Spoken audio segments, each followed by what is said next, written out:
کی بنیاد پر علماء کے اندر بھی حضرت مختار کے بارے میں دو رائے ہیں۔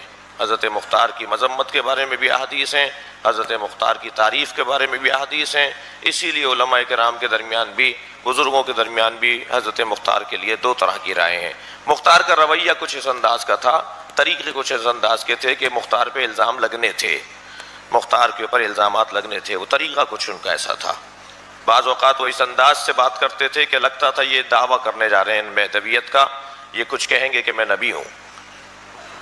اپنے کاموں کے اندر چونکہ ان کے پاس حکمت بلا کی تھی، سیاست بلا کی تھی ان کے پاس، میرا موضوع نہیں ہے، لیکن ان کے اس رویے سے بعض لوگ، ان کے ان جملوں سے بعض لوگوں نے یہ لکھا ہے کہ مختار دعویٰ کر رہے تھے یہ نبوت کا۔ مختار کا یہ جملے کا کیا مطلب ہے؟ یہ مختار نے مہدویت کا دعویٰ کیا تھا۔ تو اس وجہ سے ان کے بارے میں مذمت کے پیغامات بھی ہیں۔ پھر اس کے بعد قیام مختار ہوا۔